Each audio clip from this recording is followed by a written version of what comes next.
내 친구 주몽 Archer's Quest 린다 수밥 챕터 9 계란탕과 에그롤 아치는 양쪽 어깨를 으쓱하더니 스트레칭 운동을 하는 듯 몸통을 살짝 비틀었다. 이봐 어린 친구 내 몸이 뱃속을 채워달라는군. 우리는 아직 우리의 임무를 완수하지 못했지만 몸은 항상 튼튼하게 유지해야만 하지. 그러니까 먹을 것을 구해야 해. 음식 104번 도로에는 많은 패스트푸드 가게들이 있지만 케빈은 아치가 커다란 햄버거와 감자튀김을 먹는 모습을 상상할 수 없었다. 잠깐만, 중국 음식점, 비치공전.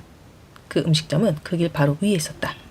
아치, 그래요. 제가 음식을 구할 수 있는 곳을 알아요. 두 사람은 다시 걷기 시작했다. 그들은 몇 분 동안 진입로를 따라 걸어서 번잡한 교차로 모퉁이에 서 있는 비치공전 앞에 도착했다.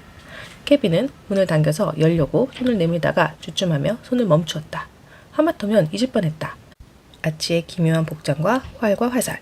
음식점 안에 들어가면 사람들이 아치를 가까이에서 보게 될 것이다. 그러면 또 무슨 일이 벌어질까? 아무래도 음식을 포장해 달라고 해서 갖고 나와야겠어. 나 혼자 들어가고 아치는 여기에서 기다리는 거야. 그런 다음 어딘가 적당한 자리를 찾으면 되겠지. 하지만 날씨가 꽤 추웠다. 두 사람은 한참 동안 밖을 돌아다녔기 때문에 아무래도 따스한 장소에 앉아있는 게 좋을 것이다. 케빈은 다시 한번 아치를 힐끔 쳐다보았다. 동물원의 그 매표원은 아치를 이상하게 보지 않았어. 아마 지금도 괜찮을 거야. 너무 오래 있지만 않으면. 꾸물거리는 게 못마땅한지 아치가 막 얼굴에 찌푸리기 시작했다. 케빈은 결정을 내리고 문을 잡아당겼다. 저녁 식사를 하기에는 너무 이른 시간이었다. 케빈은 여주인 앞을 지나치며 식당 안을 자세히 보았다. 여자 두 명이 구석에 식탁에 앉아서 수다를 떨고 있을 뿐 식당이 텅 비어있는 것을 보자 케빈은 기뻤다. 아치는 이 새로운 환경에 대해서 몹시 흥분을 느끼는 것 같았다. 그는 벽에 걸린 장식품과 족자들, 그림들, 그리고 중국 골동품들을 쉴 새 없이 두리번거렸다. 케빈이 이곳에 마지막으로 온 이후, 그러니까 케빈의 생일날 이후 이곳엔 중국식으로 새해를 축하하기 위한 새로운 장식품들이 더 늘어나 있었다. 색색의 깃발들과 등잔, 그리고 수많은 토끼들이 사방을 장식하고 있었는데 토끼 그림과 토끼 깃발들도 모자라 계산대 위에는 토끼 인형까지 놓여 있었다. 그리고 벽에는 이런 벽보가 붙여 있었다. 토끼에까지 앞으로 남은 날짜. 숫자 칸은 한 장씩 뜯게 돼 있었다. 케빈은 1 밑에 0이 있는지 궁금했다. 이때 여주인이 다가오더니 중국말로 아치에게 인사를 했다.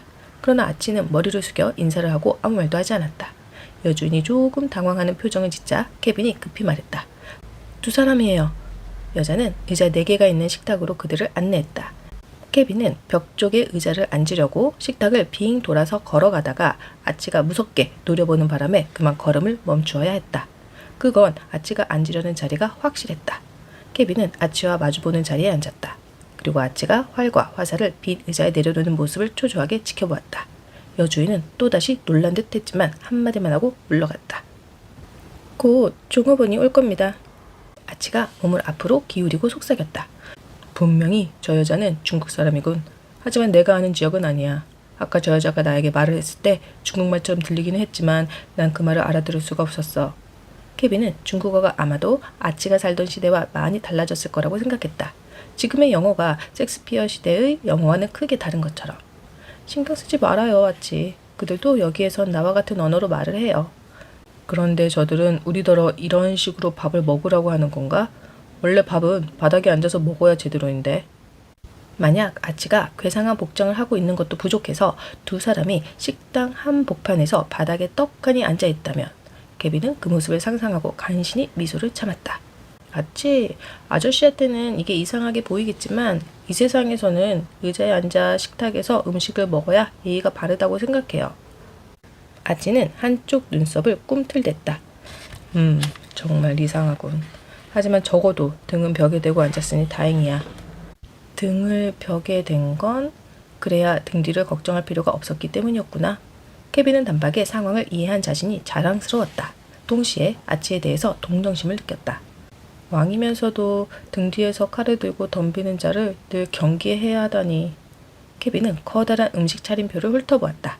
5달러로는 음식을 많이 주문할 수가 없다. 케빈은 아치가 비싼 음식을 주문하지 않기만을 빌었다. 국하고 밥. 아치가 또박또박 말했다. 간단하지만 영양가 있는 음식이지. 난 그걸 먹겠다. 계란탕 1달러, 찐밥 1달러 50센트. 완벽했다. 케빈은 아치가 먹을 음식과 자신이 먹을 1달러 50센트짜리 에그롤을 주문했다. 음식값을 치르고도 팁을 줄 돈이 남는다. 여자 종업원은 케빈의 생일에 아이스크림을 갖다 준 바로 그 여자였다. 그녀는 케빈을 알아보고 웃으며 고개를 끄덕였다. 그런 다음 아치를 쳐다보고 또 미소를 지었지만 아무 말도 하지 않았다. 아마 아치를 연극 배우나 뭐 그런 직업을 가진 사람으로 생각하나 봐. 케빈은 비로소 긴장을 풀어도 되겠다고 느꼈다. 사람들이 이렇게 남의 일에 관심이 없다니 놀라운걸. 지금까지 아무에게도 아치에 대해 설명할 필요가 없었어. 아무튼 잘 됐어. 내가 뭐라고 설명할 말이 있어야지. 그런 생각을 하다가 케빈은 문득 깨진 창문에 대해 부모님께 설명을 해야 한다는 게 떠올랐다. 그리고 자신의 거무스름하게 먹는 눈에 대해서도 케빈은 몰래 한숨을 쉬었다. 몇 분만 더 비디오 게임을 하겠다는 말처럼 사실을 조금 과장한 적은 종종 있었지만 부모님을 완전히 속이는 거짓말은 한 번도 한 적이 없었다. 어떻게 부모님께 이 일을 사실대로 말할 수 있을까? 사실대로 말을 하면... 아치, 혹시 중요한 일에 대해서 어쩔 수 없이 거짓말을 한 적이 있나요? 케빈은 자기가 말을 해놓고 스스로 깜짝 놀랐다. 목소리가 너무 컸기 때문이 아니었다. 아이쿠, 그만 질문을 해버렸어. 하지만 아치는 한창 물잔을 조사하고 있는 중이었다. 그는 얼음 조각에 특별히 관심이 가는 듯 더 자세히 관찰하려고 얼음 조각을 하나 건져 올렸다. 아치가 중얼거렸다. 얼음이야. 작고 모양이 일정하군. 그런데 왜 바깥 날씨가 쌀쌀한데 이렇게 차가운 물을 마시지? 케빈은 미소를 짓고 말았다. 엄마도 얼음을 넣은 물을 좋아하지 않았다. 엄마는 항상 얼음 때문에 이가 시리다고 말했다. 아치가 얼음 조각을 잔에 돌어놓고 케빈을 쳐다보았다. 아치가 말했다. 있지. 물론 유쾌한 일은 아니었지만 그 당시에는 그럴 수밖에 없다고 생각했다. 네가 그런 생각을 입 밖으로 내어 말하다니. 그걸 보면 너는 고귀한 영혼을 지녔음이 분명하다. 고귀하다? 그런 건 옛날에나 쓰던 표현인데. 하지만 나를 고귀한 사람으로 생각하는 건 정말 근사한걸. 아치는 케빈의 머리 너머로 어느 지점을 응시하며 말을 이었다. 사실 주몽은 자신이 처한 상황이 거짓말을 정당화해준다고 믿었다. 케빈이 몸을 살짝 앞으로 기울였다. 다시 3인칭으로 말하고 있었다. 또 다른 이야기가 나오려는 것이다. 주몽이 짐승들과 어울리는 특별한 능력을 드러내자 왕은 언젠가 그 능력이 쓸모가 있을 거라고 생각했다. 너만한 나이였거나. 아치는 케빈을 향해 턱을 치켜 올렸다. 아니면 조금 더 많은 나이가 되었을 무렵 주몽은 궁전의 마국간 감독이라는 왕의 지시를 받았다. 왕은 주몽에게 5마리의 망아지를 훈련시키라는 명령을 내렸다. 4마리는 주몽의 형들이 탈 말이었고 1마리는 왕이 탈 말이었다. 그 말들은 어느 행사를 위해서 준비된 거였는데 그때 왕은 제일 큰 아들과 함께 말을 타고 야외로 나가기로 되어 있었다. 거기에는 물론 주몽을 제외한 나머지 아들들도 동반할 예정이었지. 이 무렵 주몽은 궁전에서 자신의 처지가 위험하다는 것을 너무나 잘 알고 있었다. 그러므로 갑자기 탈출을 해야 할 경우를 대비하기로 마음먹었다. 그래서 계획을 실행하기 전에 오랫동안 신중하게 생각을 했다. 마국간에는 언젠가 귀족들이 탈 또 다른 망아지들이 여러 마리 있었다. 주몽은 망아지들을 꼼꼼하게 살핀 후 5마리가 아니라 6마리를 골랐다. 그는 망아지들을 안장에 길들이고 또한 훈련을 시켰다. 그 행사가 있기 한 달 전에 주몽은 6마리 말들 중에서 가장 뛰어나고 잘생기고 기운찬 순말을 골랐다. 그리고 자신이 곧 할 일에 대해서 말에게 용서와 협조를 빌고 조상님들의 보살핌과 이해를 빌었다. 그런 다음 그는 말의 입속에 자신이 직접 만든 얇은 나무판을 설치했다. 그것은 말이 음식을 거의 먹지 못하게 만들었지만 아주 자세하게 조사하지 않으면 쉽게 찾아낼 수 없었다. 그럴 수가... 케빈은 신음소리를 내며 말이 불쌍하다고 생각했다. 아치는 케빈이 끼어든 것을 무시했다. 당연히 그 말은 점점 마르고 약해져서 달리지 못하게 되었다. 말들을 보러 마국간에 온 왕은 5마리의 훌륭한 말들을 보고 매우 기뻐했다. 너에게도 말을 1마리 주마. 왕이 주몽에게 말했다. 저 말을 갖도록 해라.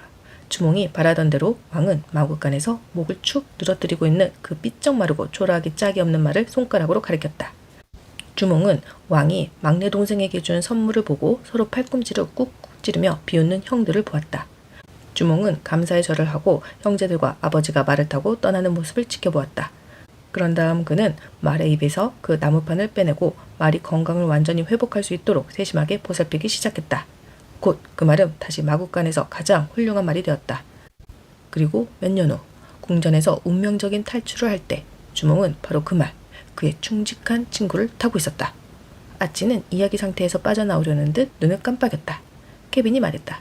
하지만 아치, 아저씨는 그 말에 대해서 거짓말한 게 아니에요. 단지 그냥 비밀에 붙인 거예요. 아치가 경고하듯 손가락을 들었다. 속임수의 형태는 아주 많아, 어린 친구. 하지만 속임수는 어쨌든 속임수야. 케빈은 자신이 쓰고 있는 모자의 챙을 힘껏 잡아당겼다. 그도 어쩔 수 없이 그 많은 속임수에 대해 생각을 해야 할 것이다. 아치가 말했다. 나는 고의적으로 속임수를 썼고 그 때문에 마음이 크게 불편했다. 더욱 큰 선을 행하기 위해 필요한 속임수였다고 생각하지만 어쨌든 나는 그 떳떳하지 못한 행동을 쉽게 잊지 못할 것이다. 나는 이 기억을 거울 삼아 진실만이 참된 명예이고 진실을 회피하면 언젠가 그만큼의 대가를 치르게 된다는 사실을 네가 명심하면 좋겠구나. 말을 마치자 아치는 손가락을 깍지낀 채 두 팔을 앞으로 쭉 뻗었다. 자, 어린 친구. 이제 나는 잠깐 입을 다물고 나의 힘을 모을 것이다. 물론 홀로 자연과 더불어 행하는 것이 좋지만 그 이상을 실현시키기는 너무 어렵지. 어쨌든 주어진 상황에서 기회를 잡고 가장 좋은 결과가 나타나도록 노력해야만 해. 그러고 나서 아치는 두 손을 무릎에 놓고 두 눈을 감은 채 조각상처럼 꼼짝도 하지 않았다. 케빈은 갑자기 잠에 빠진 사람을 보고 있을 때처럼 기묘한 기분이 들었다. 단지 아치는 코를 골지 않았고 입을 해 벌리지 않았다. 아치를 보고 있으니 마치 아치의 사생활을 침해하는 듯한 느낌이 들었다. 그래서 케빈은 자기 앞에 있는 접시 받침을 내려다보았다. 거기엔 중국식 12궁에 등장하는 12마리의 동물들이 붉은 테두리 선에 인쇄되어 있었다. 그리고 아주 작은 글자로 동물들에 대한 설명이 달려 있었다. 케빈은 자신의 띠인 호랑이에 대한 설명을 읽어보았다. 케빈은 전에도 100번쯤 읽었을 설명을 또다시 훑어보았다. 용감하고 대담하고 매력적이며 예민하다. 이따금 충동적이며. 케빈은 눈을 크게 떴다. 케빈은 이거 맞는 말 같은데? 라고 생각했다. 그 표에는 또 한참 거슬러 올라가 1900년부터 출생연도에 따른 띠들이 인쇄되어 있었다. 케빈은 자신이 태어난 해를 찾았다. 1950년, 1962년, 1974년, 1986년. 케빈은 자신이 1987년도에 태어났음에도 불구하고 호랑이 띠임을 알고 있었다. 1986년 호랑이 해가 1987년에 걸쳐 있었고 케빈의 생일은 그 호랑이 해의 마지막 날이었던 것이다. 케빈은 문득 몇 년 전에 자신이 어렸을 때 아빠가 해준 설명이 기억났다. 순간 케빈은 움찔했다. 잠깐, 그럼 내 계산이 틀렸다는 거잖아. 뭐라고 했더라? 모두 2042년? 그게 아니야. 1987년 대신 1986년을 넣으면 2041년이 돼. 생각을 하자. 케빈은 한숨을 쉬었다. 다시 시작해보자. 처음부터 하나씩 다시 시작하자. 기원전 55년. 아치가 태어난 해 55년. 그 다음은 기원 후 1986년. 케빈은 숨이 막혔다. 아, 이것도 틀리잖아. 기원 후 0년 같은 건 없다. 기원 후는 1년부터 시작한다. 그러니까 1985년이 되어야 한다. 그러면 모두 2040년. 케빈은 수학 문제를 잘못 풀 때마다 늘 그랬듯이 만족과 짜증이 뒤섞인 기분을 느꼈다. 마침내 수학 문제를 푼 것이 만족스러웠고 처음부터 제대로 풀지 못한 것이 짜증스러웠다. 어쨌든 케빈은 이제 옳은 답을 구했다. 케빈은 그것을 알 수 있었다. 모두 2040년이야. 좋아, 12로 나누면 주기가 몇 번이 지났는지 알 수 있을 거야. 케빈은 다시 손바닥에 써나갔다. 2040 나누기 12는 170. 나머지 6분의 1이 없어졌어. 계산이 딱 맞아 떨어지네. 케빈은 고개를 끄덕였다. 계산해야 하는 분수나 소수나 나머지가 없으면 문제가 훨씬 쉽다. 그런 것들은 항상 너무 긴 신발끈 같아서 처리하기가 곤란하다. 그것을 풀리지 않게 잘 매려면 좀 더 복잡하고 정교한 방식으로 동염해야 하는 것이다. 모두 170주기. 이제 어떻게 하지? 맞아. 아치가 주기에는 5가지 다른 요소가 있다는 말을 했지. 내가 태어났을 때 어떤 요소의 성질을 타고났는지 알고 싶으면 아치가 태어난 이후 얼마나 많은 요소의 주기가 흘러갔는지 알아야 해. 아치는 불의 요소에 태어났다고 했어. 그럼 나누면 되겠군. 아까 한 것처럼 170 나누기 5는 34. 계산이 다시 딱 나눠 떨어졌다. 케빈은 얼굴을 찡그렸다. 케빈은 완전히 몰입해서 손바닥에 쓴 보이지 않는 숫자 34를 노려보느라고 눈에서 눈물이 났다. 5가지 요소의 주기가 정확하게 34번 반복되었어. 정확하게. 그건 바로 와, 이건 또 다른 우연히 일치잖아. 케빈은 답이 거의 써있다는 듯 손을 들어 올렸다. 아치, 알아냈어요. 저도 불의 성질을 타고난 호랑이에 태어났어요.